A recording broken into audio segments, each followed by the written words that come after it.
Hey everybody, welcome to Palm Beach Dyno Live. Thanks for joining us this week. We've been in and out a little bit. Sorry, I've been really busy. Bought a new house and It's been crazy. Yeah, I kind of bit off a little bit more than I could chew, so it's a little bit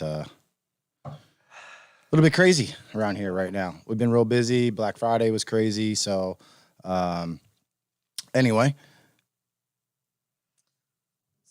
Thanks for everybody joining us. I don't know why my chat's not working here. I love how we advertise it only a few hours ahead of time, but it's worth it. Yep. The in crowd. Well, we never really know, you know? Yeah. This one's for you. Anyway, how's everybody doing? Ooh, it's loud.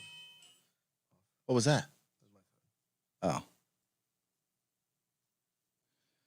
So who do we got here in the house? Hell Horse Performance, what's up? Alan P, TJ, what's up? I think we're a little dark. We look dark. Knock that up. Don't even do that. We'll fix that when you go to a different angle because it'll mess it up. Anyway, Kevin Chandler, how you doing? Trent, Mike S, Slow A10, Terry Day, what's up? Whipple guy. Tonight we have on the show. Who do we got on the show tonight, Rob? The famous racing Leticia Hughes. And Rick. Sexy Rick. We should Yeah. start calling him that. Yeah. From that thumbnail. That was a great sexy Rick. Who would have known? He looks good in the cutoff, too. She's been running on Team PBD for a little bit and a lot of bit. Yeah. And it's had a really fast NA car for quite a while. They do a lot of NA racing at home, at Bowling Green, but they also travel quite a bit. Yep. And they just went down to Texas. I wish we could have made it out for that. I'm not going to lie and said I wouldn't go if I wasn't moving. That's really far for us, but I will come out there and hang out with you guys. It's always nice to support TJ Bailey. Yeah, TJ's now. So is it a track rental but a race kind of at the same time? I have no idea. Because I heard him talk about It's track an rental. event. It's definitely some sort of an event. Or Well, yeah, race. because I think there was a winner and a loser. Jeremy I thought with Russell or whatever was a race, so that's definitely some sort of an event. Yeah.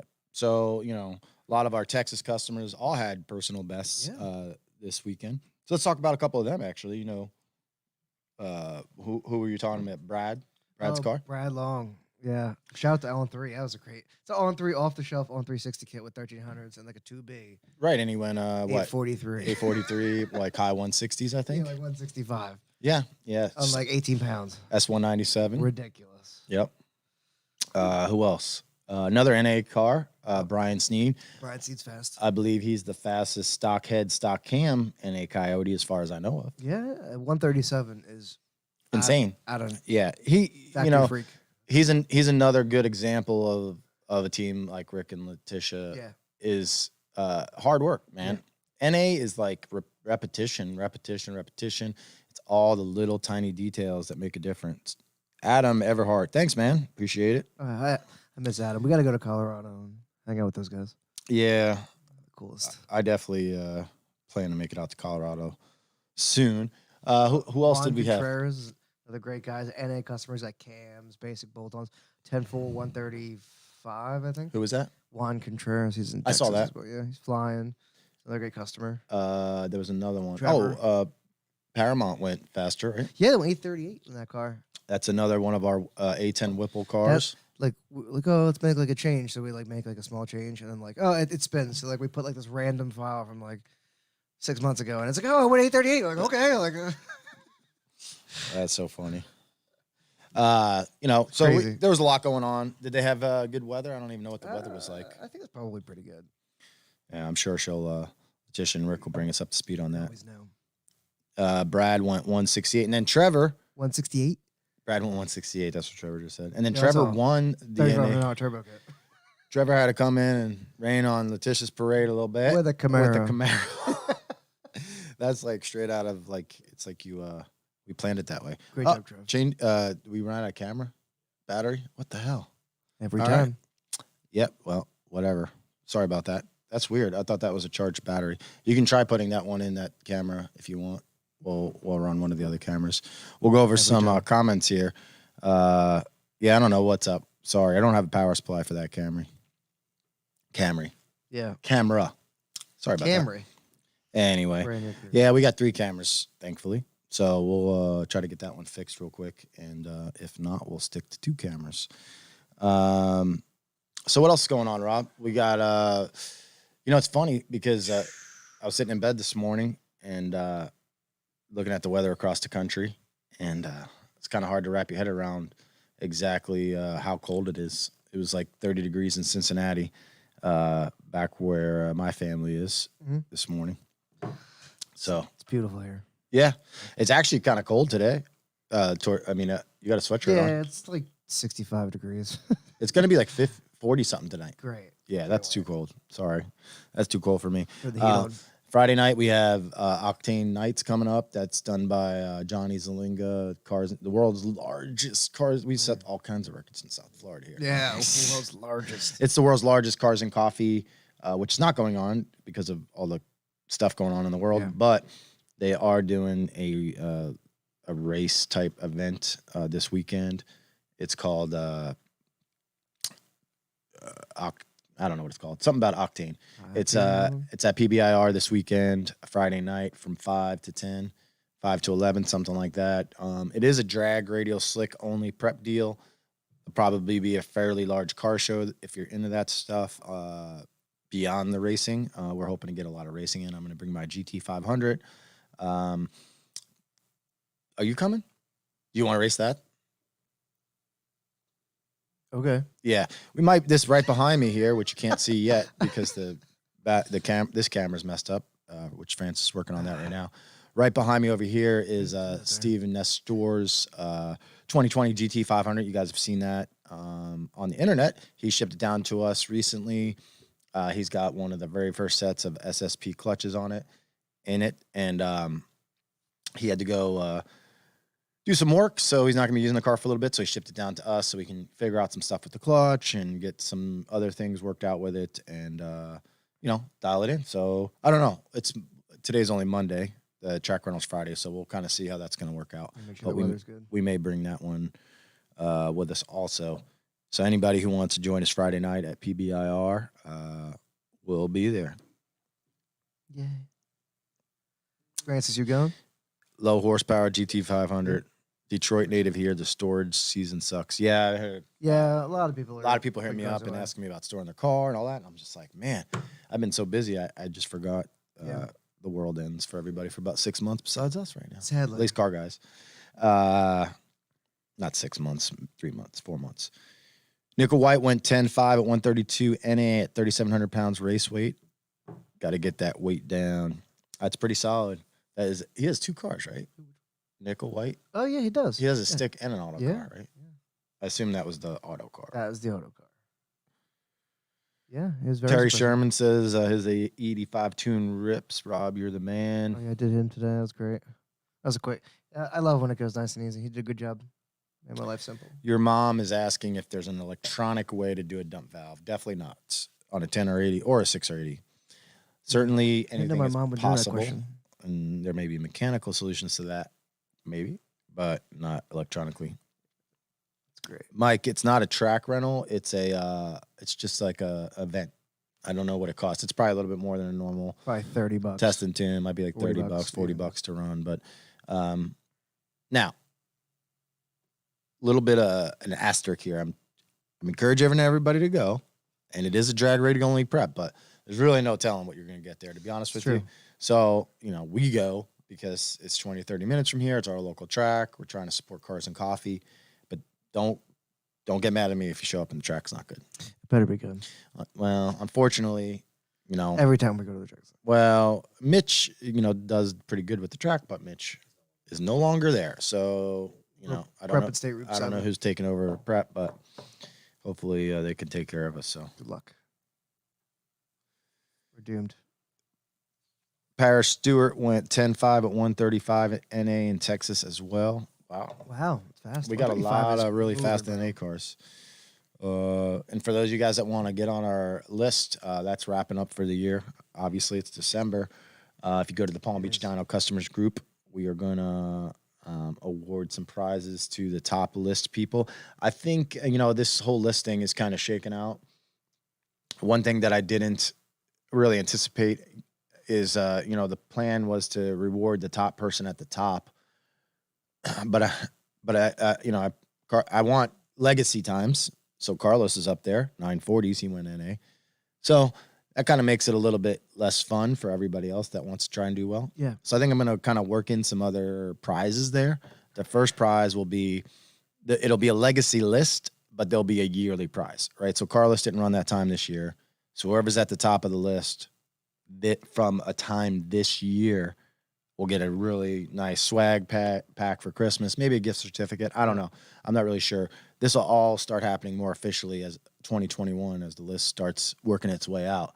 But right now, I want to give some incentive for you guys to submit your time. So we'll just do like the top of each list at the end of the year that ran that year will get something. No, if you're on the top of the list for 5 years straight, you're not getting anything. Tough. Build a new car. Yeah, it's a new combo. Yeah, like, if you're going like on the power adder list right now, hopefully this changes. it's where everyone goes after each other. That's the best part. Right, but on the power adder list, there's 2 cars that aren't even like running right now. Yeah, that's true. At the top, which is Jimmy's car, which is never going to run again, and my car sitting over there, which really needs to run. It's never going to run again. I think I might I might disqualify myself from the list. I'll leave the time up. But we won't really count conflict of interest. Yeah, it's not nice. But then again, I'd love for you guys to beat me fair and square. Yeah. Anyway, Kevin, when are we going to do a PBD track day at BMP? Actually, I spoke to Victor last week or the week before. He's been super busy with snowbirds, so I haven't really nailed down any dates with him yet. I'm going to try and get with him this week maybe and nail down a couple dates. We already talked about doing a GT 500 only day at the end of February. But we're going to do just general track rentals for just any PBD customer pretty much. We'll definitely do one a month at BMP, I can tell you that. But we may do one, depending on how Palm Beach is Friday. Maybe we'll do one there, or maybe we do one at Orlando. Uh-oh. Simon heard somebody. Yeah. James Birch, can we use that S197? I'm not sure what you're asking, James. Ask again. Let's use that in S197. I'm not sure what he means. I'm all for it. The Explorer ST. The latest news is we're hoping to have some really good transmission parts here real soon. I think that's going to be the major. Obviously, for those of you that follow the ST, which a lot of people do, it's our most popular videos on YouTube. This is really making me mad. Sorry. We wound up burning up the ST tranny that was in Brian's truck, and we put a new stock one in for now. And Rare Fab's working, getting some parts made for it. In the meantime, we're just kind of taking it a little easy on the stock tranny. Yeah. But once the new tranny parts come out, then I think we're going to be able to get a lot more aggressive with it. But the problem, what I was getting at is, at first I was like, wow, maybe we got a little too rough on Brian's transmission and it's hurt. But I was in the ST group the other day and they're dropping like flies. Stock. Yeah. Well, this one had something. I forget what it was exactly, but something was installed incorrectly as per their own directions when they pulled it apart. Right. And like if you get on the Facebook groups, there's ones that are like bone stock, no tune at all, that are dying. They're all dying about 10 or 15,000 miles. Perfect. So maybe had their they'll eyes be closed when they build that one. Oh, what do you mean you want to use it? Oh, you want to borrow it? No, you cannot. No. You can buy it. That's a deal. Except I wouldn't even want to put a price on it. Yeah. I don't really sell things. I'm not very good at selling things because lots of reasons. Like I don't like selling cars, period, because I don't want to hear from the person after I sell it. So I just keep it instead. And even worse. yeah, and then that car in particular, like it's legacy. It has sentimental value. Don't get me wrong, but if somebody showed up and offered me like 60 or 70 grand for that thing today, I think I would take it. Yeah. But nobody's gonna do that. So, and I say that now because it's been sitting for so long. But I do like the car, and when it's running well, I enjoy it. It's just I haven't had the time to really like run it consistently and get it like dialed in. Very frustrating. Yeah. Shane Cunningham, what's up? Yeah, Shane, I don't know did you talk to them about coming over? On Friday, yeah. Told him. Yeah. Text him today. that's a little bit of a drive for you guys. I'm not sure if it's worth it. It's always worth it when I'm here. James, I'd sell. I mean, I don't know, man. I don't want to put a number on it live on Facebook, or on YouTube. There it is, 75 grand. Come. Yeah, I would definitely take 75 Cash. grand as it sits right now, which I really do think it's just it needs some wiring. It just got the new carbon fiber dash, manual steering, manual rack. Pretty race car, yeah. Yeah, it's a little bit more race car now. Yeah. I mean, I fully suspect it would go, 750s, 760s. Motor's a little older, but really, it's really like an O-ring motor away from like another 200 or 300 horsepower. Really. Yeah, easily. It has 72 millimeter turbos on it. Anyway, what time we at here? 8:17. All right. Well, we're gonna be bringing Rick and Leticia here in about 10 minutes. Yeah. See if you guys. Paul Mills is asking about the 940 time. That's a race car for sure. 940s. That's actually, believe it or not, that is not a high compression Coyote because it is a stock Coyote. Believe it or not, that was a Coyote stock car in outlaw format, very, very lightweight. I believe like 2,500 pounds. 2650. Furious Fever. Thank you. I appreciate that. So yeah, 940s. 4-inch? What's a 4-inch? So you take that same car and you put a serious race Coyote in it, and it'll go fast. I mean, well, Mike Washington is a good example of that. He's got a 5.2 base motor that went 850s. Cool. Washington. Oh yeah. NA. Yeah. 850s. That's standalone and higher RPM. pretty decent. One- I wouldn't call G101. that max effort, but I call it very. It's got G101A in it. Yeah, that's true. Fixes everything. I mean, so did Carlos though. Yeah, that's true. Eric, unfortunately, Austin won't be running his car Friday. He is going out of town with his family on Thursday night. He did offer us to take it, but we're not gonna. Yeah, we're gonna bring the GT500s out. Right, of course. Ryan, yes, I believe it looks like he had a rod failure. Now, why did the rod fail? Well, it could just be a parts failure at that power level. If you compare it to like a 2013 to 14 GT500, those would chuck rods at about 850 at the wheel. Yeah. So obviously a different geometry motor. That motor was definitely more inclined to throw a rod. Yeah, I mean, is because there's the setup of it, the torque was so RPM is what kills those things for sure. Yeah.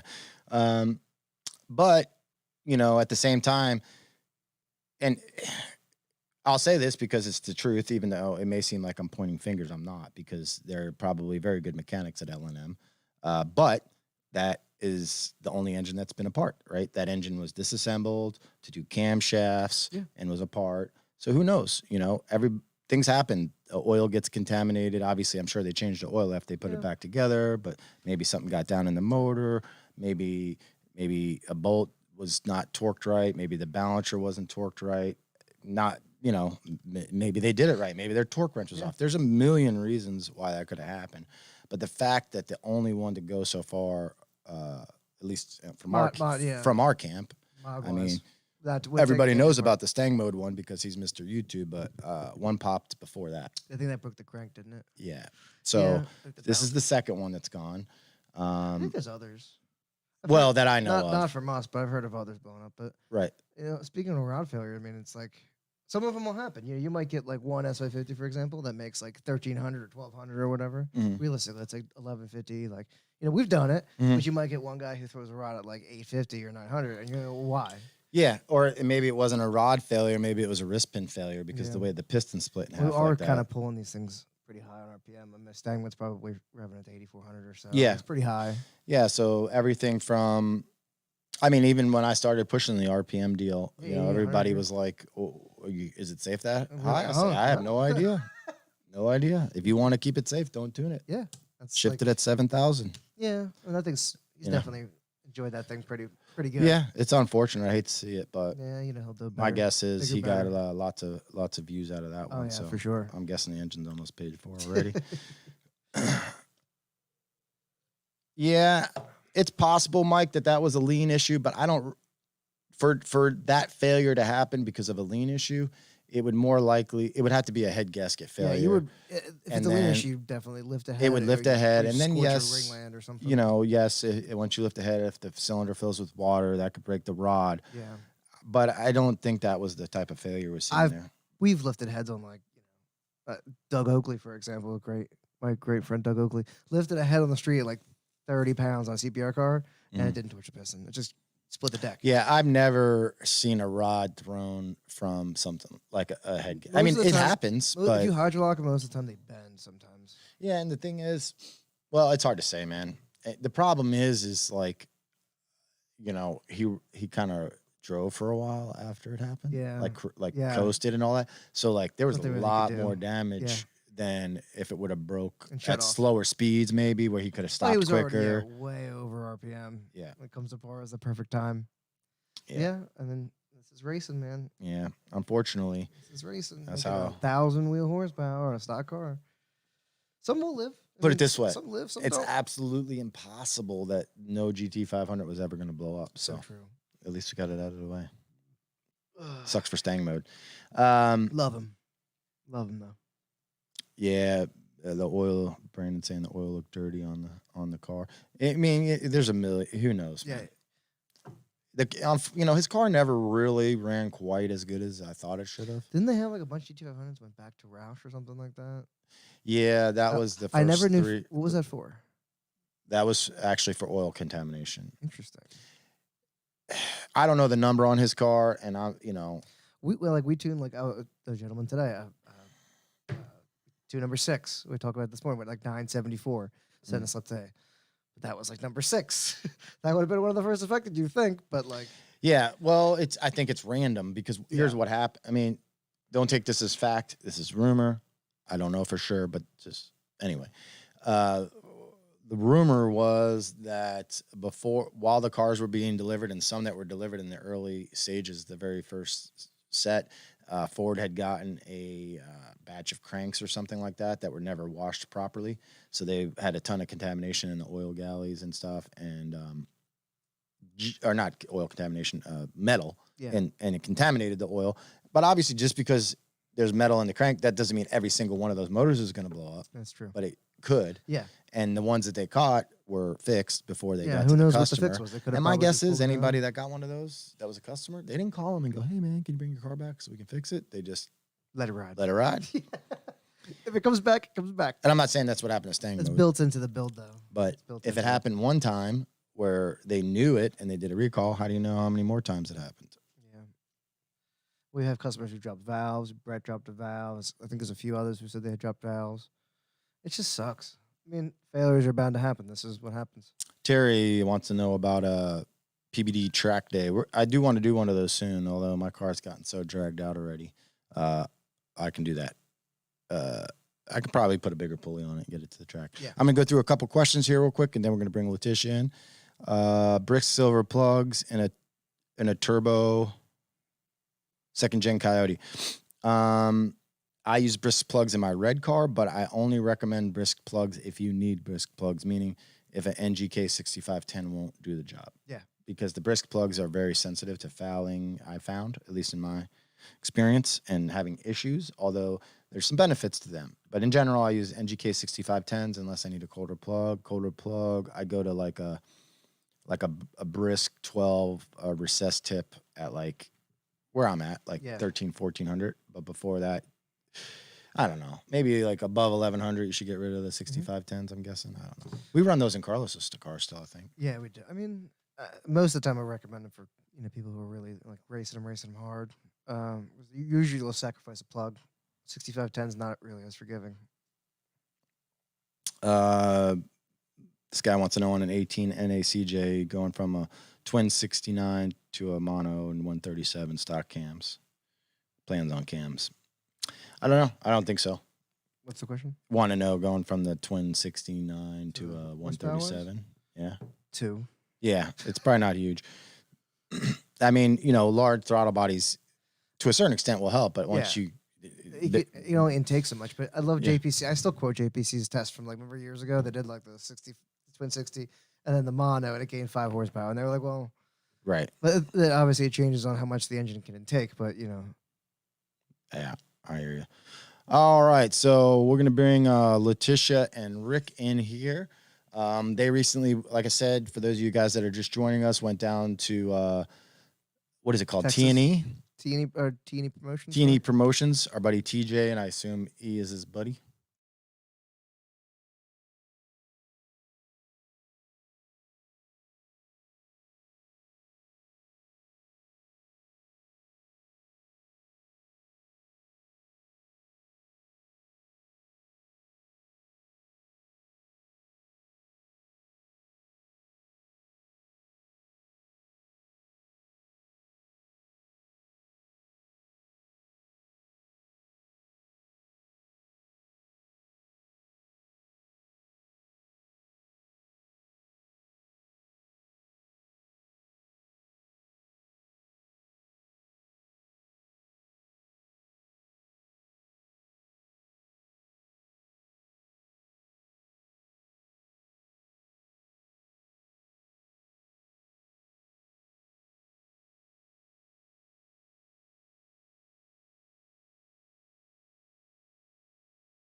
It's not working.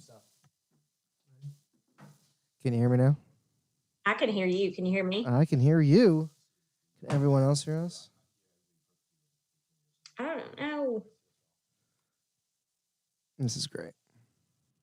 It wouldn't be right if it wasn't like this, right? It wouldn't be Absolutely. normal if something didn't go wrong. Makes me feel at home. It's funny watching Ken and then figure it out. He's scrambling, trying to figure out how to They'll fix it. get it. They'll figure it out.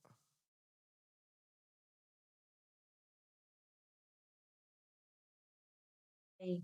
I'm not even watching the feed. Should I watch the feed? Oh, I see it. I see what's wrong. There we go. Okay. Yeah, it You says they're talk working now. to it and it works. That's how you do it. You got to whisper sweet nothing and it comes right back. I think They're like, so. talk louder. Hello? Fixed. You got me still? There, I got you. All right, Leticia. You ready? We're fixed now. Okay.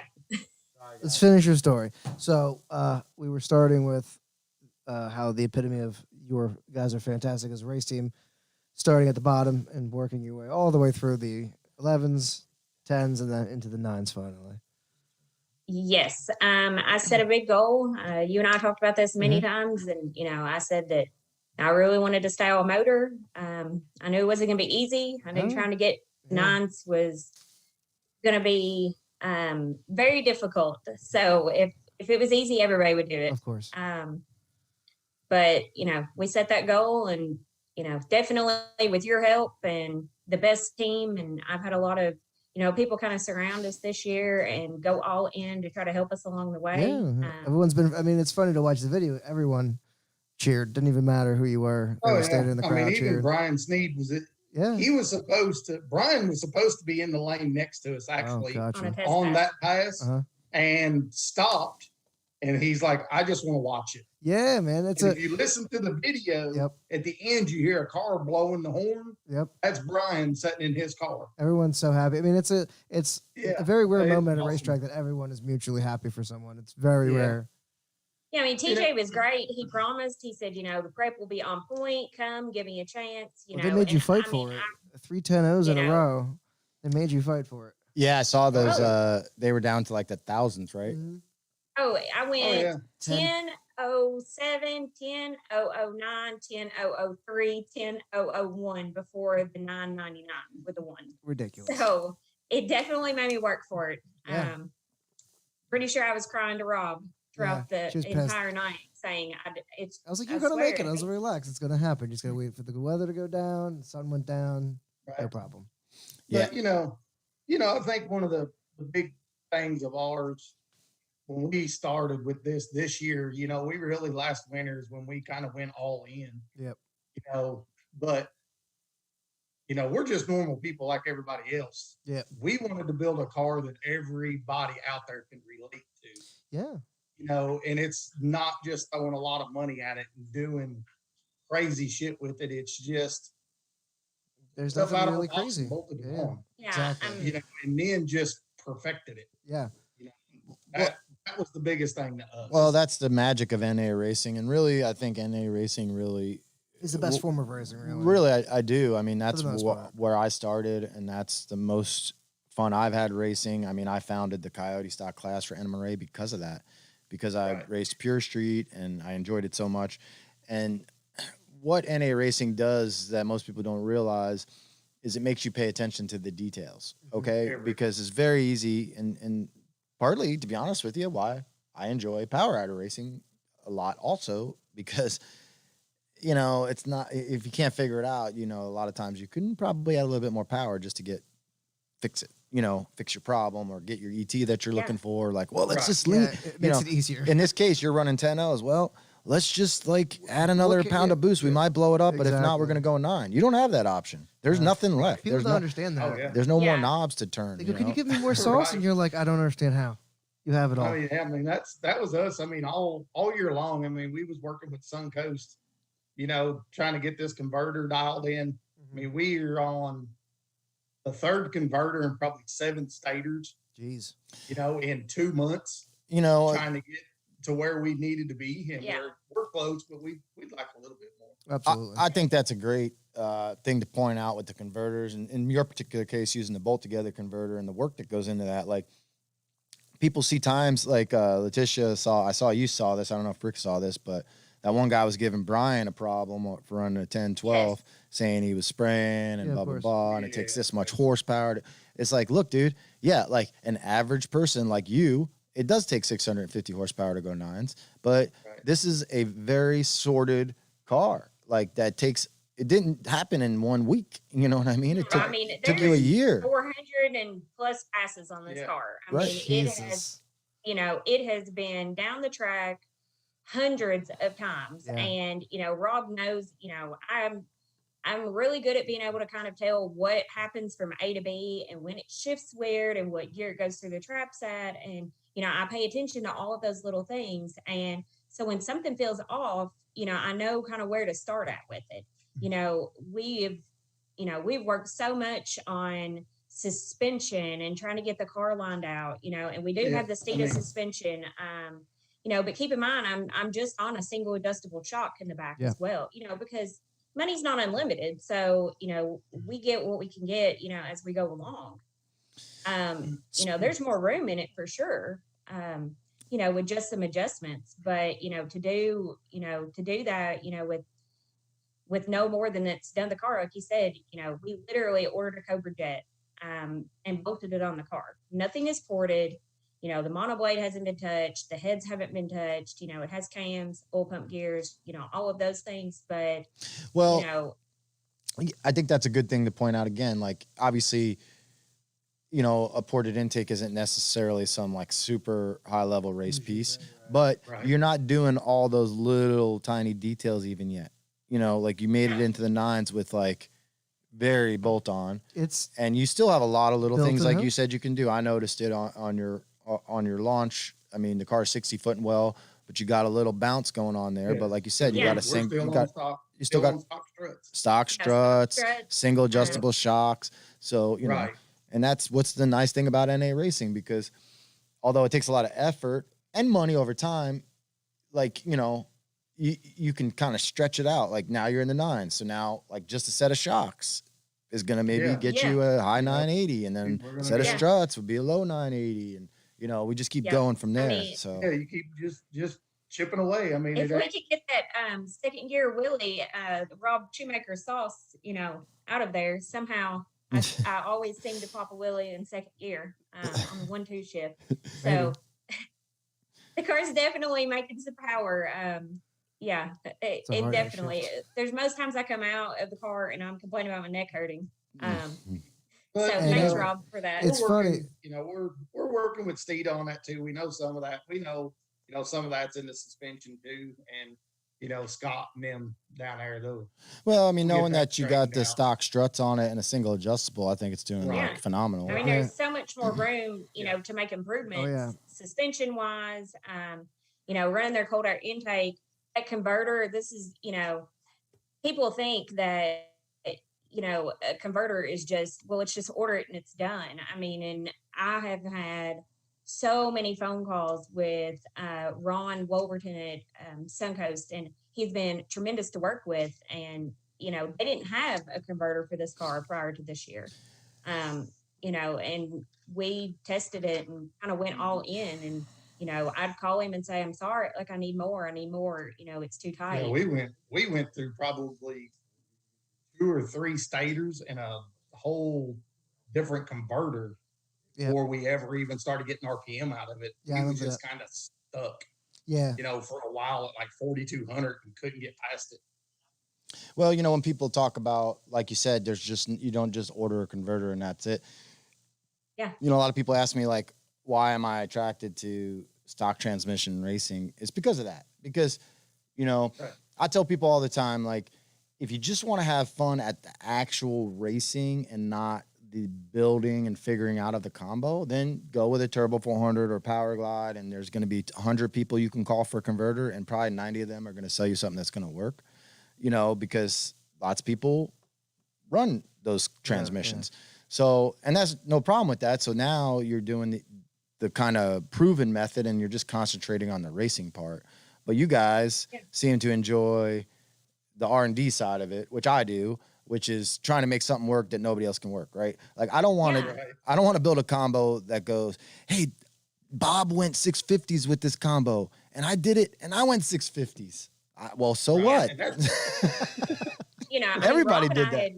Had many conversations. I was like, listen, I have this X amount of money and this list of parts. What do I get the most benefit? You know, I'll tell people 100, you know, any day, any night, you know, trust your tuner. Like, without a doubt, Rob is the number one reason that this car works A to B. And I mean, I've never doubted him, and he may have doubted me a few times. No, like, never. What is she asking me to do? This is crazy. This car, the thing is, like, you know, we some conversations we had is how do we make it faster? So we can't take anything out of it. It weighs 3,500 pounds. It's a legitimate street car. It's got the seats taken out of the back and like the passenger seat taken out. Yeah, I mean, you know, that's it. I mean, we could put our stock seats in, and full exhaust, and drive this car anywhere. Like this isn't it's not like a Texas special where it's a tin can. This thing is a real car. Yeah, I mean, we've not cut we haven't even cut the heads off the bolts that are too long. That's crazy. I mean, if we unbolt it and that's it. I mean, that's it. I mean, even Rob and I told Rob at the beginning of the year, you know, carbon fiber parts are very expensive. You know, and I was like, you know, we just don't have the money to do that. You know, we have to find another way to make this work. And I said, I would really like to do it on all factory body panels. Yeah. It's just not been done. It's going to take us forever, but we'll get there. Yeah, he was like, I'm not sure. I think that might be a little too much to ask out of the tuner. But I mean, it was a combination of everything. I mean, you get the car working right from A to B, that's where something like that, can make a difference. So yeah, I mean, with some carbon fiber parts, I mean, mine's would have been so much easier, but it wasn't in the budget. Even use Austin's car as an example. We haven't posted a ton about it, but we have Austin who works for us has an NA car that's shooting for similar type goals. But he's 100 pounds lighter than you, I think. He weighs like 130 pounds. He's very, Well, in Texas, they weighed us for that all motor shootout. The minimum we could weigh was 3,300 to get in it, and I weighed in at 3,460, and they weighed us after every single pass. That's awesome. So, I mean, and that was with driver. Now, granted, obviously, I probably weigh less than most men on average, but that's definitely so. It's 3,460 with me in it, and like Rob said, I mean, it's a rear seat delete, and I mean, it still has carpet in it. I mean, you look in it, it's, door panels haven't been touched, the airbags are in it. Yeah, it's got all the windows and stuff for stock. Take out. Yeah, imagine if you went like Armalite this and, carbon this and that. Yeah. Ridiculous. It'd be a pro mod. Yeah. Simon's got a question It's still for a you. street car. Simon has a question for you. Okay. Spit it out there, Simon. Do you have any treats? I know you guys can't see us, but he's sitting on my lap. He was crying. Anyway, That's awesome. So let's talk about where do you go from here?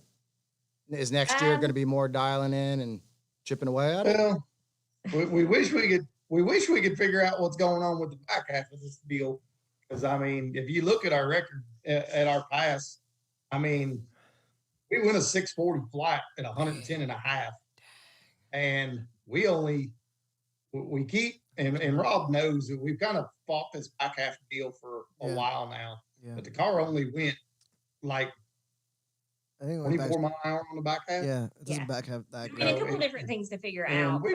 After the 1,000 foot doesn't really like that. I think, but we're also running a 373. I always wondered if we went down in gear. Well, that's what and that we thought that too. We thought about going to a 315 tire. Yeah, that too.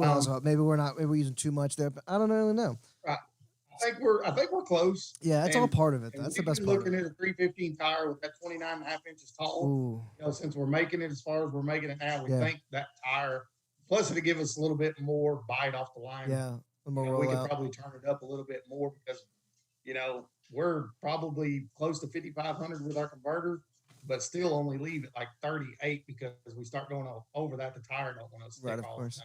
I love this is the best. This is exactly what he was explaining. It's like a tire change could be another 10th or 2. You never know. Right. Yeah. That's the best part of NA stuff. It's just so much fun. And that's something else that we've been looking at. We ain't wore our tires out yet, so we don't buy new until we wear out. What's the long game here? And we had talked about this, just say the last month. I mean, we have a 315, that somebody is just like, come pick it up, try it, see if you like it. We have a lot of different options there, but I'm one of those, every single time I went to the track, I was going faster. So I hate to, jump in there and change something at the end of the season and, it definitely not work out. So I was like, let's just stick with this combo. Let's just keep at it. I think with a little better air, a few little tweaks on some stuff, I think, that it'd be better. Yeah. It definitely helped when we went with the lethal Division X fuel system. I remember your stock. We were burning fuel pumps. Yeah. So. Yeah, but we actually went earlier in the day. We actually went like 137 on one, like 136, 70 something on one of the other passes. But it seems like every time we put a really good 8th mile together, we lose it on the back. Yeah, I think that's a little normal. Every time you short down a little bit, you always sacrifice a touch, but it shouldn't be that much. But still going 135 isn't terrible, but definitely could be a little more. Yeah, we'd like to see a couple more. I like to see 140. 140 or bust for 2021. That's what we're going for 140. There we go. That's right. Didn't I go at 141?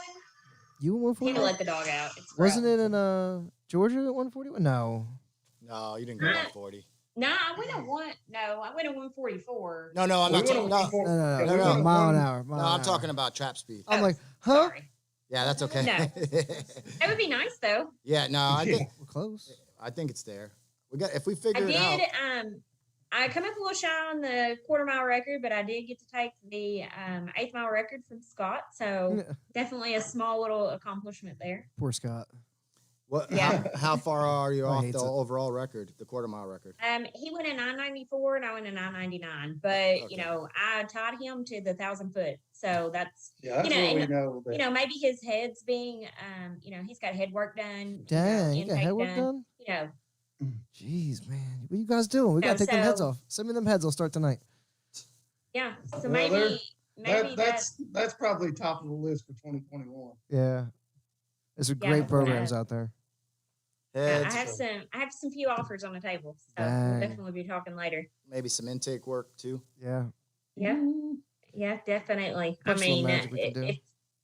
the goal is to go faster than 999. So I know there's a lot of people out there doing it, and I fully support it. Yeah, of course. Austin knows this, Brian knows this. The second that they go 999 or faster than me, I'll be the first one to tell them congrats. Like, it's not an easy job.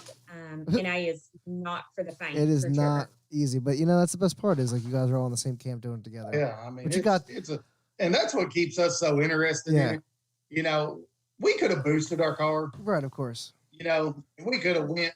We could go fast, Of but course. then how long is it going to stay interesting? Yeah, I mean that's That's the exactly. thing about NA is it's so challenging. it keeps you engaged. You're always thinking about it. I Yep. mean, you can't Yep. ever not be thinking about it, and that's what keeps me, really pushing at it. Yeah, of It's course. just the challenge of it. It keeps you engaged for sure.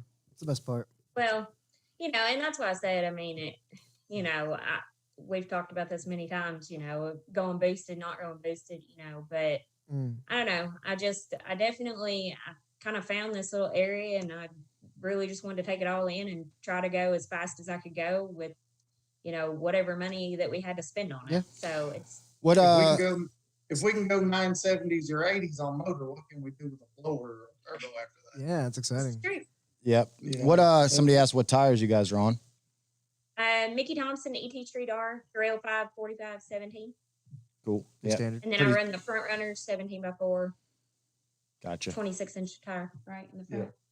Very cool. All right, you guys got any parting thoughts that you guys want to leave the audience with about the car or anything? Just watch out. 2021 is gonna You going for the top of be that? good. You going for the top 2021 pass on Palm Beach Yeah. Dyno list? Yeah. I don't know. I'll think- Maybe. Hey, we might go as far as let's see if we can set the SI50 record. Yeah, that would be nice. There you go. Let's No, Bob knows we like big goals and we'll fight to get them. Yeah, that's determination. I'm ready. Let's see. Let's see if we can do it. We have a good team. We have lots of people, Yeah. lots of companies that have stood by our side. 3 years now, this has been in the works. Definitely, truly appreciate all of that. And, to go to a race in Texas and know no one, that you pretty much, I mean, I've met Brian Sneed before last year at Mod Nights, was probably the only person on the property we'd even met before. And, there's so many people pulling for us and, just truly could not have asked for anything more. And, just really humble at this point that, so many people support us and what we're doing. And, we're just here to pave the way to help everybody coming right there with us. If anybody ever has any questions, I mean, PM us. Yes. We'll help. I mean, we don't keep secrets. And if we can help anybody out there do this, just send us a message and if we don't know the answer, we'll help you get it. Leticia Hughes Racing page on Facebook. Anyone's asking. Is that only what it help is? people on Team PBD. No, I'm Yeah. just kidding. Nah, I'm just kidding. I think you promote your. If they don't Facebook have the page. PBD too, and you can help them all they want, I don't think they're going to do that. So, Well, they don't have the PBD tune. I mean, they're probably slow anyway. yeah. No, just kidding. Flynn is great too, but my heart's with Yeah. PBD Dyno for sure. Absolutely. Peanut butter dyno. We really appreciate you guys joining us. You're going to be coming down to Bradenton again this year? or 2021? Yeah. Yep, that will be on the list. As long as it's up and running by then, I think we'll be there. Yeah, I did tell him that, maybe I could sneak to Alabama and run one more time this year. And he looked at me like, are you kidding me? we're Let's up and do it. Hey, we're up hey, and running now down in Florida. We don't live in communist there's China a track down here. in Alabama about 5 hours from us. Yeah. They run as long as it's 40 degrees or above. Dang. Nice. So maybe one more shot at it. There you go. I'd like to beat my 999. So Yeah, finish off the year with the record maybe. That'd be nice. So you don't never know about us. yeah. All right. Well, it was good talking to you guys. We appreciate you guys stopping by. All right. thank See you you all for guys. everything. See y'all. Thanks. All right, so let's take some questions. Eric, Eric was asking about a cage or chute required on a car like that. Now, here's how that works, because that's kind of a good general question, because we get that question a lot when people see us run good ETs without cages and all that sort of stuff. So basically, it comes down to this. It's the track's decision to enforce the rule or the sanctioning body that's running it, like the NMRA, for instance. If it's the NMRA race, it's kind of up to the discretion of the NMRA at that point, I think. Yeah. And in the case of the NMRA, they've gotten much more strict over the years. I think they're still on our. I like to call the GTR rule, 999 or faster, no cage with a factory power equipped vehicle or NA vehicle. So Leticia's vehicle, for example, it now would need a cage theoretically, being NA going faster than 999. Parachute is 150 and up normally. That car won't ever need it. Sorry about that. We had Rick and Leticia's mic on, and I didn't want them to say something they didn't want on the air, so I had to go shut that off real quick. Anyway, yeah. So, if you're doing a track rental, though, usually it's okay. It's really up to you. Also, you have to decide if you want to risk it. Yeah, you comfortable going 180 miles an hour? No cage? Now, in Leticia's case, it's a brand new car. It has airbags and all that still, I think. Yeah. So, safety-wise, I would not be concerned at all. It goes like 135. I wouldn't go 135 in a totally tinned out Fox body without at least like a little cage. At least a Kirky. Yeah, and so that's the difference. And that's why I think they kind of give the newer cars a little bit of leeway. I mean, technically, there's like a fuzzy rule that you don't even need a roll bar now. It's GTR rule. Yeah. 999 or faster or slower. Yeah. Factory power equipped vehicle. Yeah, it was like 2000. It has to be like 9. 2008 or 9 and newer. 2009 yeah. and newer. So, in this case where she's running mostly these either like rentals where they run races at them, like the Texas deal. She's run NMRA a bunch. They never even question her. Yeah, they don't. Well, she's only been in the 10s, and I think legally she'd be legal there. NHRA, she's legal. And they'll also look at how far you bust out Yeah. the cert, which is, if she needs a cage at $9.99 and she runs $9.99, they're kind of, Yeah. If you go 930, they're going to be upset. There's a little bit of flexibility there, I guess I'd say. So like a cage, I guess what I'm getting at is the safety rules are kind of flexible depending on who's running the race. Obviously, if there's certain rules to the car and the power that it makes, that's different. Safety rules are flexible. I like to say that on the air. Yeah. Every track owner's like, Peanut butter dyno. Anyway, so let's see if you guys got any other questions for NA stuff. Trying to think of what else. I've been so busy. I don't even have my head on straight over the last week. Trying to think of what news. Oh, Bronco news. Bad news. The full-size Bronco has been delayed further. really? Mm-hmm. We were supposed to be ordering right about now, and now they pushed it off to January, and they're saying deliveries aren't going to. It's supposed to be spring delivery. Now they're saying June, July. So, my personal plans are, my Explorer Sport is just way too tired to keep it another year for me, or at least as our daily. I mean, that's like our only decent car. I have that, The truck. and the truck, which has roll-up windows. That's and awesome. No, no power locks. Yeah. So it's not really something you want to take out to a nice dinner. Oh, yeah, absolutely. Although I'm shocked because Brandy Loves it. said she liked Yeah. the truck. She refused to ever drive a pickup truck. Now she likes the truck, but that's because the Explorer sucks so bad right Tricked her. now. So I think I'm gonna buy a Bronco Sport, That'd be cool. which I think they're pretty cool. Yeah. Let's see what it does. Get the 2-liter, and they're tunable as of today, Ooh. or not today, like last week. I got a file. I already got the file for it from my buddy Eric. Brian was asking about NMRA. Yeah, we always do Bradenton. Yeah. I did every single NMRA race everywhere for 7 years straight from 2003 or 4, something like that. But yeah, we lost battery again. Thing works really well. Yeah, I got to get the power supply for that. I got it for that one, but not for that one.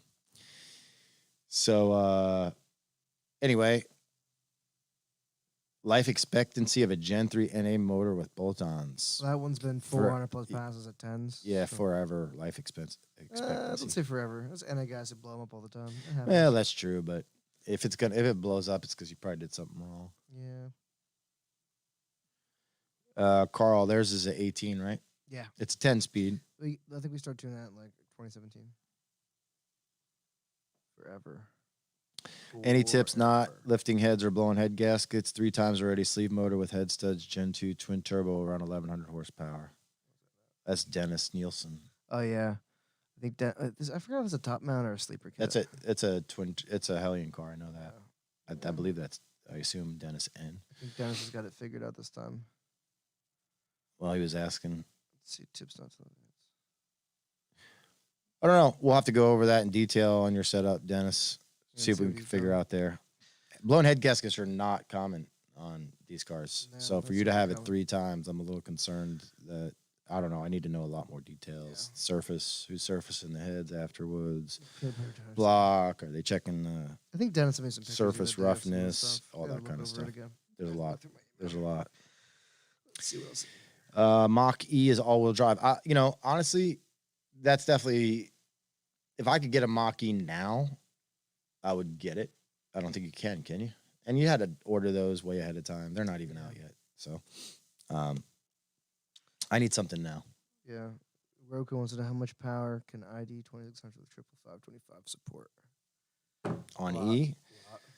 More than you're going to make. Yeah, maybe. No.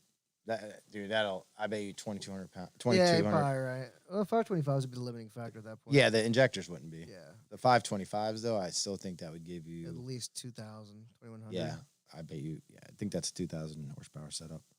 Let's try for it. Come on, Terry. We can do this. Yeah. Yeah. All we got to do is spend 12,000 and we're good. That's always a question I like is, are my ID 2600s big enough? We're going to find out. I'm assuming, hopefully. Randy is asking on a Gen 5 2020, So, 900 raw horsepower.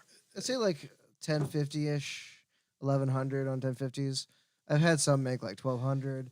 I don't really recommend it because you really start leaning on the... Yeah, it just really depends on fuel pump setup. If you Yeah, can keep the pressure up, it'll go. But Yeah, I wouldn't go much over 1,000 unless you're just like, Yeah. wait, you're gonna do injectors, but you want to see what it'll do. The GI side still plays a factor in that, but like, what percentage are you using, and it becomes a restriction at a point, running so much. So it's hard to try and funnel both. Right. It's just nice to be able to to lean on the PI when you need to. Yeah, that's why it's there. But that is a big jump in price between the 1050s and 1,300 the 1,300. So I understand why people don't want to make that jump unless Oh, they have to. G. Herbert says, fresh Gen 1 TT Hellion NPR build. What kind of power can I get out of 93 on pump? Depends on the compression. Gen 1, I mean, if you want a little lower than stock compression, probably 750, 800. It's always hard on pump cans. Yeah. I mean, well over 700, that's for sure. 750 should be. It's a shame that some people don't have it easily accessible to them. It's like torture. It's like, we only got pump cans around here. Although, when people ask those questions in the past, I would think the same thing. But now that I have the GT500, it runs on E, of course. Actually, no. I'm driving around on MS-109, even Lovely. worse, which is ridiculously expensive. But that's another story. But I'm an E guy, but I made almost 900 horsepower on that thing on 93. That got my attention because you're never going to do that on a normal Coyote because of the compression. But these are lower compression. So in a very specific case of the GT500, a 93 combo is actually you can definitely make it power. realistic. I think it's the hard part is there's definitely a bunch of fast guys with pump gas, and it can happen and it does happen. Yeah. But I think your window of failure is greatly increased. Well, that's exactly a very good point, right? So the GT500, I made almost 900 in the middle of the summer. I'm sure I can make 900 in this weather. But if I want 900, people go, here's what they've said. They've said, if I can make 900, I'm fine with that. But 900 on 93 is pushing it to the limit, and 900 on E is being so easy on it doesn't care. Yeah. So you can't really say, well, if I make the same power, obviously you can make more than 900 on E, but I guess what I'm getting at is I'd run E as a safety factor anyway. And it's cheaper. Yeah. But Gas it is cool that it can do it. Yeah, of course. Although, then again, the compression's lower to do that. So what would the GT500 do at 12 to 1? Yeah. We'll Find find another out. 150 horsepower. We will find out. Easily. Nickel, race fuel instead of pump E85. Nah, I have no problem. I mean, obviously, I forget where you live, Alabama or something like that. Nickel, where's he live? Alabama, I'm pretty sure. Something like that. Yeah. In the South, I don't know how good your E85 is there. I assume being in the South that it's decent. You don't have winter blends. I always ran pump E85 in my car and 1,300 horsepower. Lately, I do only run like a race E85. Yeah. While I'm racing, driving around. The reason I'm running MS109 in my car now is because I still haven't put my fuel system in, and I have the 2.2 pulley on it, which there's no way I can do that on E85.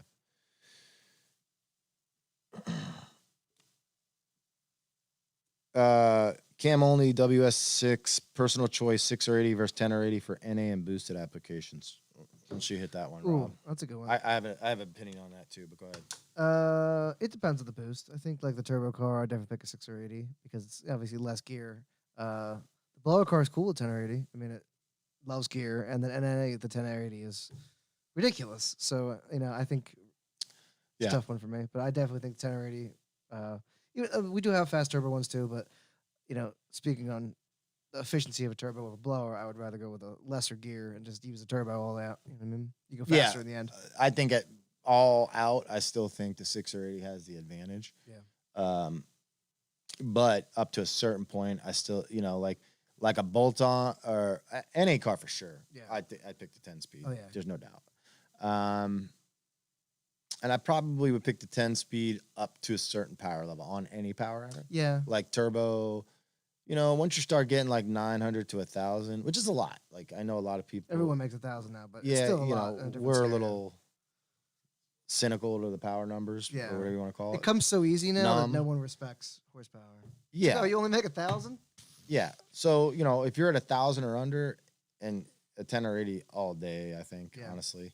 Obviously, I have a 6 or 80 in my car. That makes not that much nowadays by today's standards, but that makes 1,400. And I probably could make 1,500 before that motor says bye-bye. Yep. So, I think the 6 or 80 is an advantage at that point. Yeah. The nice thing about the 6 or 80 is, although nobody's really breaking hard parts on the 10 or 80, it's mostly just clutches. Yeah. We do have all the billet parts available for the 6 or 80. Yeah, I think once you run like a 1X, like an unlock converter, you really stop running the trans. It's hard on trans to lock up a converter with that much power. So once you kind of bring that out, it kind of really helps.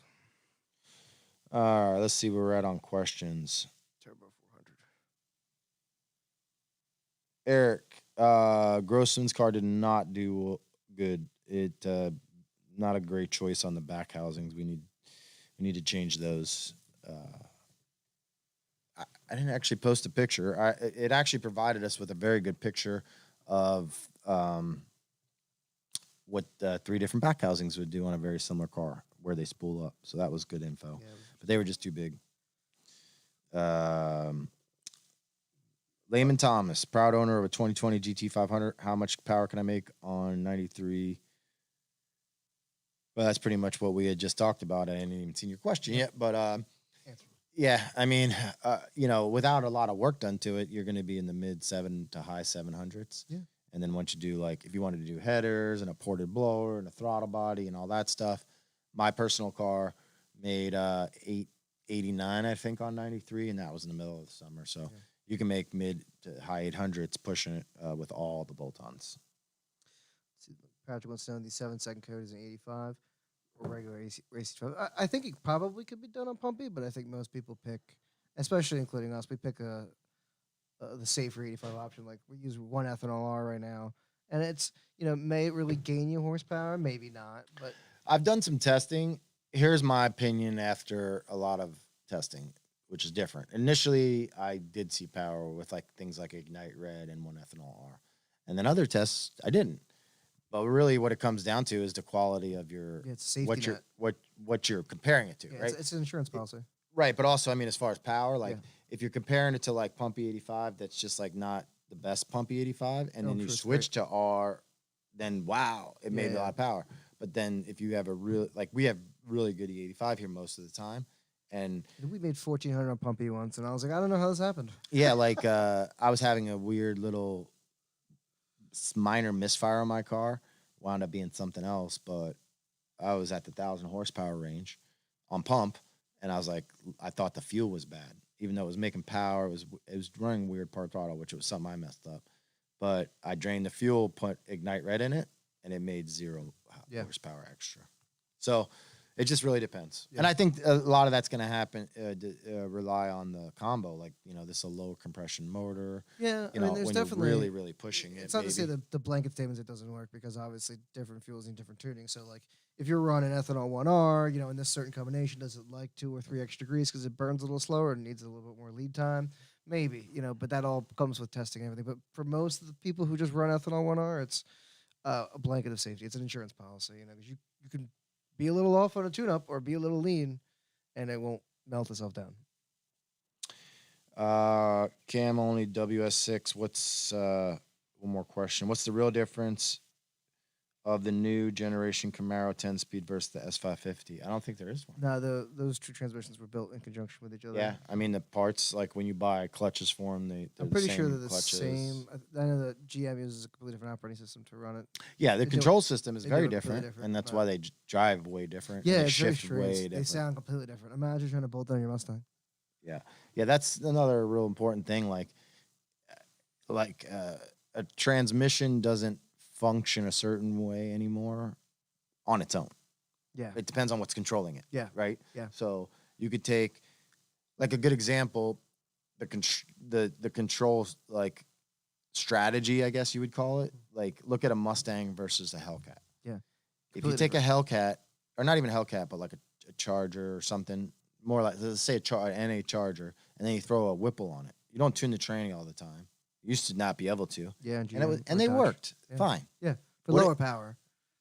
Even like, like 1,000 6, 7 horsepower. No, There's probably tuners out there for Hellcats that don't tune for 1,000. let's say 800-900 horsepower. The tranny still shift fine. Yeah. Try that on a Mustang. Nope, never worked. It's not going to work. Nope. So the way they control the trannies are differently, and so the Mustang, you have to make, if you don't calibrate the trans somewhat, it's probably not even going to make a shift. It's not even going to hit a shift. Nope, not even gonna try. You don't really see that in like the Dodge world, because they do it differently, and then Well, they have these does it GM differently. guys now that you can tune the engine only, not the trans. So now you're gonna have to come up with ways to try and tune this engine. Right. Well, what's happening now, like a good example on the GT500, and it's happening for differently, but same thing in the C8 market, which is, you know, we're adding all this power to the engine, but we can't touch the transmission. Exactly. So the transmission has limits of how much torque it wants to see. So you got to play some games here and there, try to figure ways around it. So, you know, in this case, this is kind of like a Hellcat, where we're at 1,000, multiple people, well over 1,000 horsepower running 950s, 940s. Yeah, stock TCM calibration. And they, you know, kind of do okay. Yeah, they Like, look pretty good. I mean, we're manually shifting them. We can't auto shift them up there, but I mean, you know, every once in a while, the car will auto shift on its own. Yeah. You know, like screw the run up, like you go to 3/4 shift and then it goes to 5th, or a couple times those guys would go 1, 2, and then it would go to 3 automatically. Right. But some of that was related to the tire size being Yeah. wrong. So anyway, let's see what other questions we have here. Big Daddy Trucker, what's up, big dog? What's up, man? Let's see what else we got. Mike, I wouldn't call it near full weight now. You're not going to get, a 9-second 10 or 80 car near full weight. What would a NA car be full weight? Like 3,900 pounds, whichever? Probably close. Yeah, no. I don't think you're going to see that. I think, she was just under 3,500 pounds. And most of these guys running, I don't know what the 35, Steeda car was, but I know Kyle's car Not was 3,500 pretty pounds. light. Yeah. That's not a 10 or 80 car, but a 6 or 80 car. Yeah. You got to get light. Yeah. I mean, weight is always your biggest competing factor. Almost everything. Easiest way to go fast. Stang Mode said his channel was kind of declining and he needed a bunch of views, so we helped him out. Give him some content.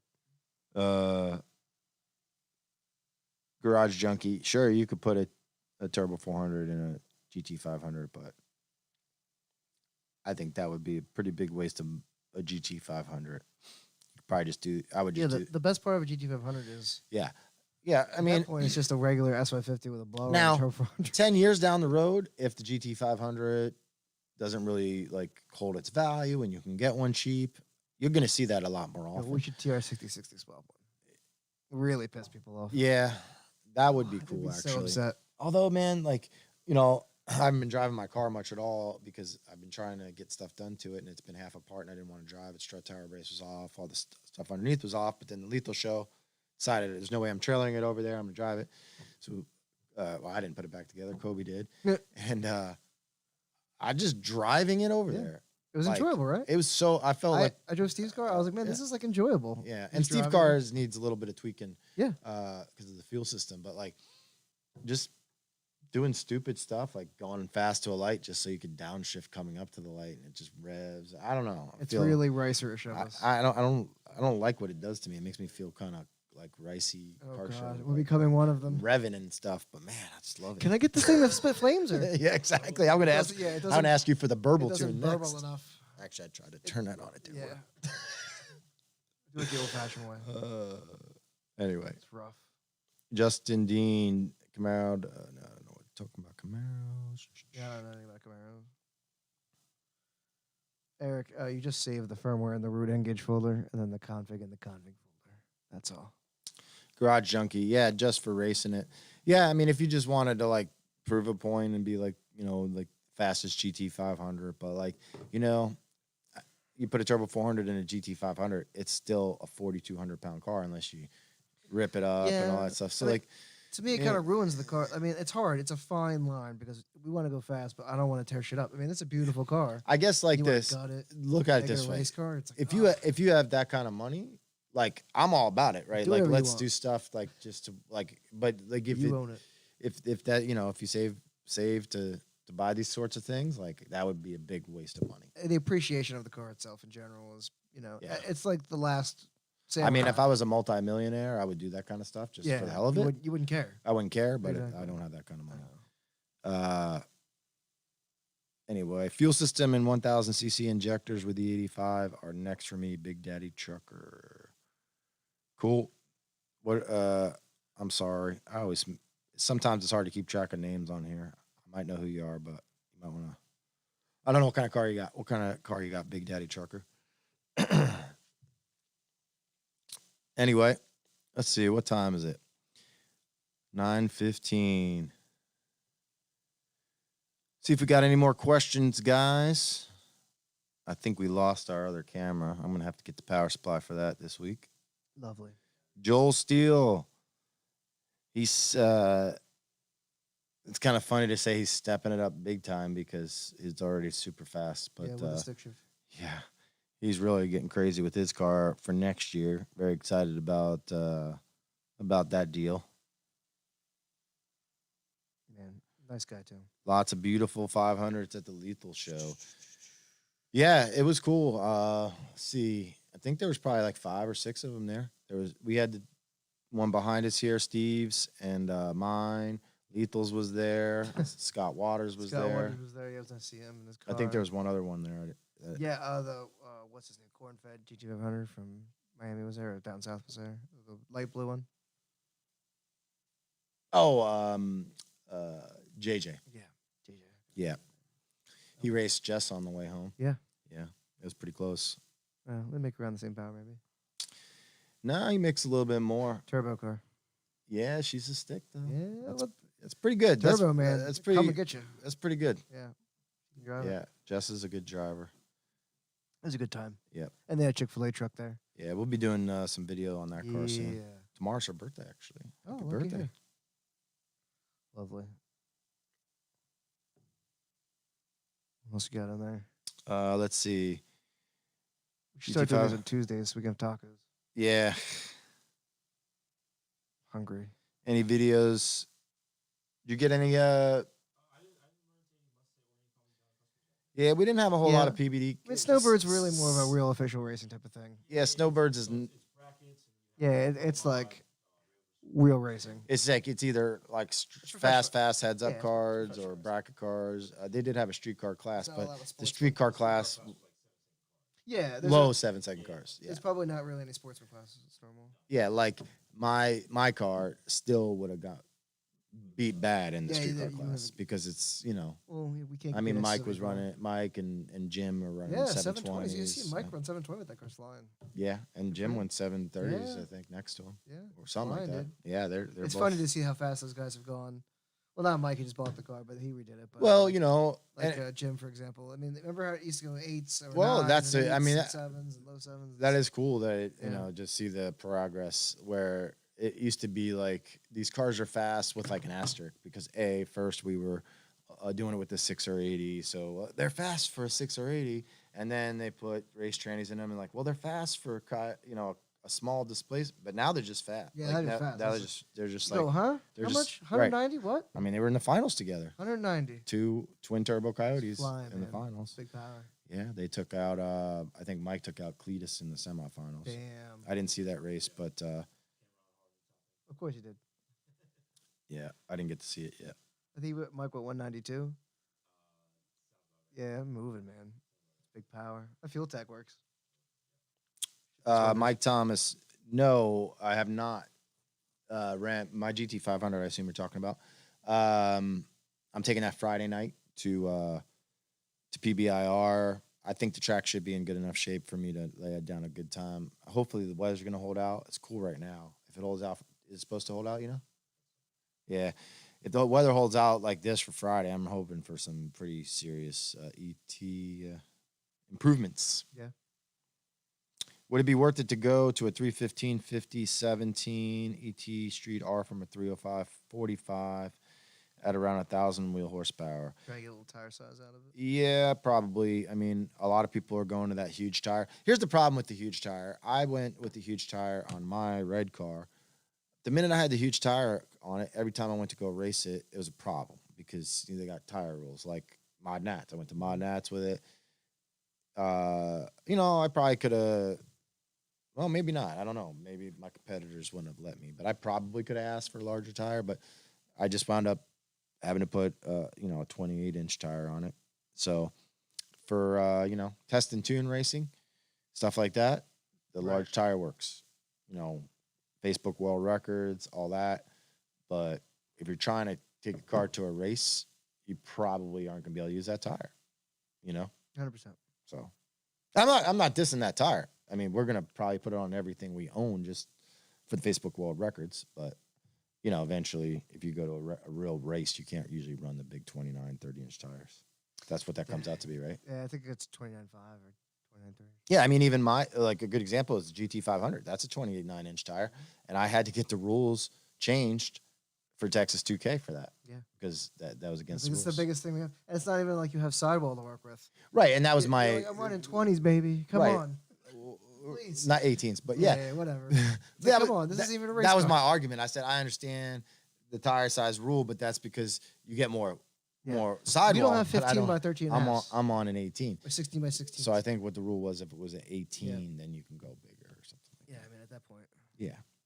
So anyway, let's see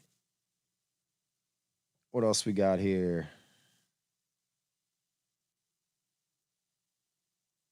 What fuel pump am I using on the red car? I am using the Injector Dynamics super duper fancy brushless pump controller and pump in a radium fuel cell.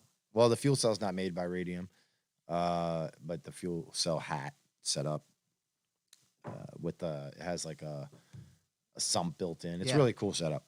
Super trick. Yeah, that whole setup's really cool. It's definitely expensive, but what else? What isn't? That's cool. Anyway, let's see what else we got here. Dennis, second gear leaf off the T brake on a 6 or 80. 10 or 80 for sure. 6 or 80, I'm still using first gear on my car. And I went 790s, but my 60 foot was awful. But that wasn't because of first gear. It's possible. I'm having converter issues. You know, I've had some customers do it with good success. But like I've had some customers who've benefited more from going first gear. Like what's his name? I can't believe I forget his name. With the Edelbrock. How could I forget? Gary with the Edelbrock. Second gear leave went like 930s. Flying for that application. But like some applications may not benefit from it. Yeah, I think on the 6 or 80, it's kind of iffy. It's murky waters. I'm sticking with first gear leave on my red car. I heard someone once told me that it was harder on the trans, but I'm not 100%. I probably second gear? Yeah, probably. I would think it is. I would think so too. Yeah. All right, what else we got? All right, guys. Let's get any more questions. What's up? I can't Francis read that. is taking me out for drinks. 2MTX12. What's up? Yeah, tacos and beer. Yeah. Eric, fuel line sizing. He's asking if you go from a 2 to a 3 pump. No. Basically, fuel line sizing is basically you're really going to, if you just go like 10 feet and 8 return or something like that, you're fine. I actually have a -8 on my red car feed. I kind of wanted to prove a point. And I haven't measured before and after. I did that to prove the ID controller and everything, because basically the ID controller will just speed the pump up to the point where you're fine. Now, there's always going to be a benefit of not having pressure drop there, but I wanted to see what it would do with a -8 line. And I went 182 miles an hour with a -8. So really it comes down to, now, the difference is that pump is able to speed up to maintain. So I might have, say, 10 PSI pressure drop from the pump to the rail. So if you don't have a pump, if you're running towards the end of your pump, you don't want to have the little pressure drop. That pressure drop is a tax, right? Yeah. I'm paying a tax for running a line that's probably a little too small. So if you have pumps that are, you're kind of pushing to the limit. You add a headroom, you're already hurt you're going to, so like basically if I have to measure it, but I'm probably seeing some pressure drop. So once I turn my car all the way up, that -8 line may come to bite me. Point is I'm on a -8 at, say, 1400 wheel, maybe 1450. So a -10 is going to be good for like 99% of everybody out there. So unless you're running methanol. Yeah, that's a different story. So -10 feed, which is what I think that's what most people are doing anyway. Yeah, I think it goes standard most kids. That's pretty standard. So you don't really have to mess with that. It works well. All right, guys. Give you guys another minute or two to get any questions in. And we're going to hit the road. It's definitely early night for I can't us. wait to go home. Yeah. Home is home. I'm living in an RV in my yard right now in my new house. Well, it's not new. Yeah, it's newish. I'm making it It's new to you. New to making it's definitely. I want the. I met the owner, which you don't always get to meet the owner, but I ran into him at the house like the day before the closing, and it was kind of cool actually. He was, I don't know how old he is. He's like probably mid-60s, maybe 70 years old, and they've had the house for like 35 years. Yeah. And it's just they probably updated it once, but it needed another update. But it was kind of cool to see that guy and meet him. And I'm like, man, I kind of want to call him and have him come after. Yeah. What's it look like now? It's kind of like, so, I mean, we were changing everything. So it's pretty crazy. That's great. Yeah, the rain toilet deal on the RV. I should videotape all this. I am doing a video on it, but I didn't videotape any of that. That's great. That's Yeah, exactly what it was raining in my RV last night. But I got up there and taped an Under Armour bag over it today, so I did That's a great idea. Yeah. Problem solved. They're really thick. I did the same. I used one of those bags on the trailer. Modern too. problems require modern solutions. Yeah. I got to save money. Under Armour bag. I can't. Yeah. Oh, that's great. Another question about Stang Mode's car. No, I don't think that's a power limit issue at all because there's. Well, I mean, I guess you got. I guess you have to consider what. That's a good question. Let's go over that real quick. How do you determine the power limit? Are we at the limit if 1 in 5 cars blow up at that power level? 1 in 20? 1 in 100? What type of abuse can these things sustain is the question. Yeah. Or what do you consider over the limit, right? So like let's say we have 20 cars that we've tuned that are over 1,000 and now 1 is blown up. Are we over the limit? Yeah. Or is 1 in 20 acceptable? Yeah. Or is that the luck of the draw? I don't know. Or what's the usage of rate of basically of Stang versus the others? Like, Exactly. Some people take their car out and go to the track and make a couple hits. That thing, he was doing like 20 or so pulls before this happened. Right, exactly. Back to back. Exactly. I think he's probably one of the most extreme. He's put that thing, I mean, we're talking Pocono a few times, all the street pulls, all the content, all the racing he's done. I mean, he's got to have. And again, that engine's been apart. Yeah. You know, they took it apart to put cams in it. So, you know, just it's the only one that's been apart. Yeah. So, you know, there's lots of factors that go into it. I wouldn't jump. I don't think Ford really intended it. If you said, Ford, listen, we're spinning this thing 8,500 RPM, it makes 1,000 or so wheel stock piston, they'd laugh at us. They go, we didn't make this for that. They'd be like, what are you, retarded? Oh, I was like, what are you, gifted? There you go. Yeah, we had to sneak that word in there somewhere. Sorry. But it's not. No, we do every single. We're going past its usually intended use. You know what I mean? They're not expecting this to happen. Yeah. No, exactly. So we won't know until more. Unfortunately, how do you know how it's going to fail? You got to wait till they fail. Remember the S50 came out? People were making 8,900. They were cracking sleeves. Remember that was huge. Mm-hmm. And then somehow, not many people are cracking sleeves anymore. We have customers that go like, we got a customer that goes 490s on stock sleeves with like a Gen 2 block. Mm-hmm. It's like ridiculous. And you're like, okay, well, that's easily 1,300 plus 1,400. You got 490s at 145 or something like that. 143. It's moving. Yeah, for sure.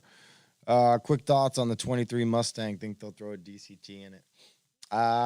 Maybe a specialty one. I think so, but the cost for not a regular GT, but like I was hoping the Mach 1 was gonna have it. Yeah, actually. that'd be cool. So like a Mach 1 or like a naturally aspirated version Boss, with these two would be cool. or something like that.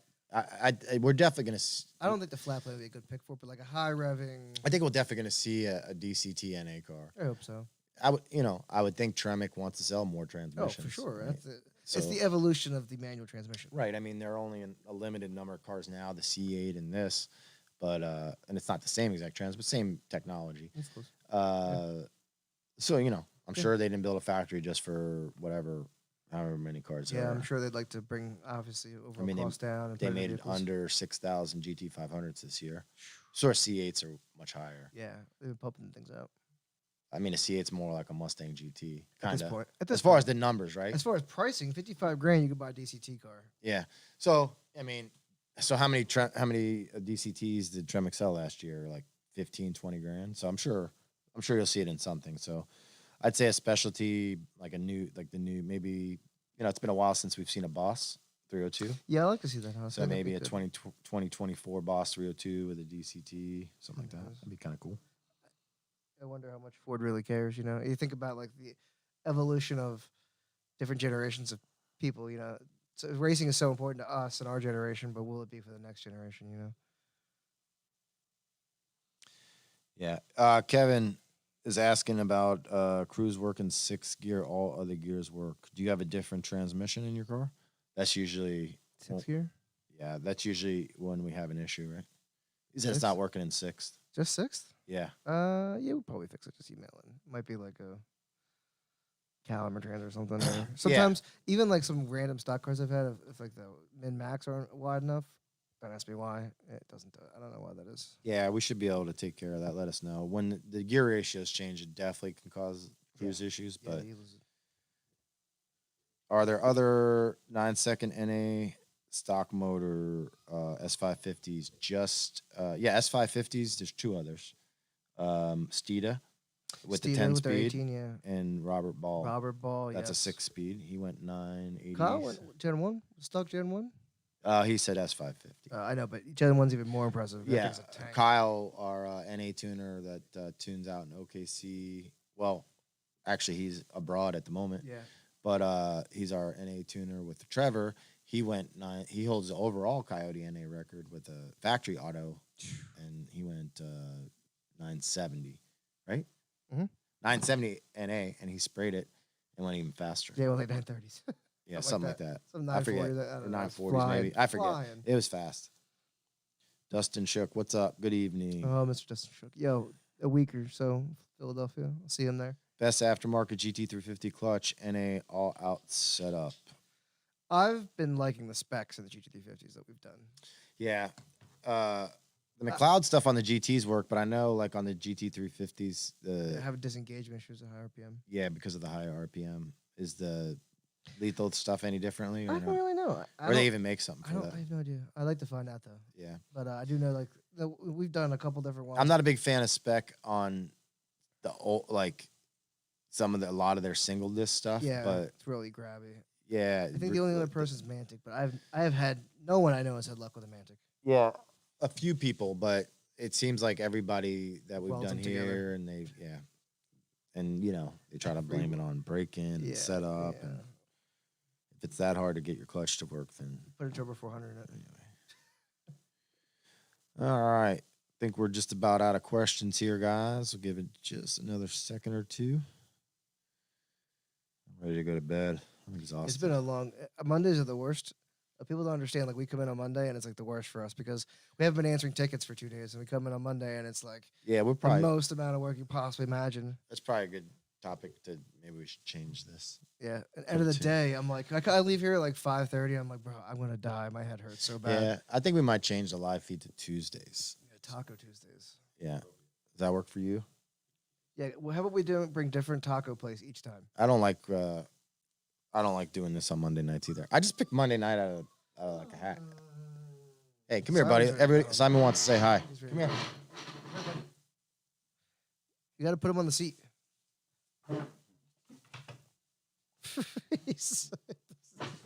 He's like a big dead weight.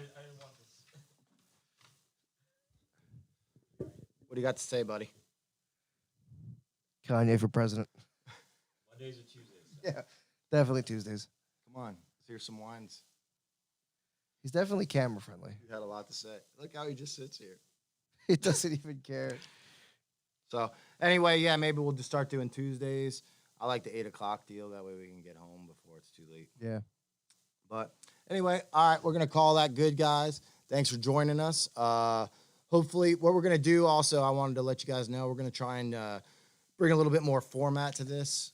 Like I said, I've been super distracted, and we just really get ready like an hour before this. I didn't even throw the thumbnail up until like 4 o'clock today or something. Yeah. We're going to try and get more organized and follow format.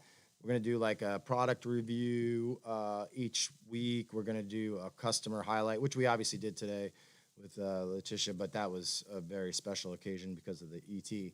But we're going to do some more customer highlights to where, you don't necessarily have to set a world record or whatever. It's going to be, just a unique combo or whatever. So if you guys are interested in being, highlighted on that, just make sure you guys get into our Palm Beach Dyno customers group, and we'll be asking for those sorts of pictures and videos and, information about your car if you want to be on the show. So thanks for joining us. Make sure you subscribe to the channel, like this video, and we'll see you next Tuesday Tuesday. at 8 o'clock.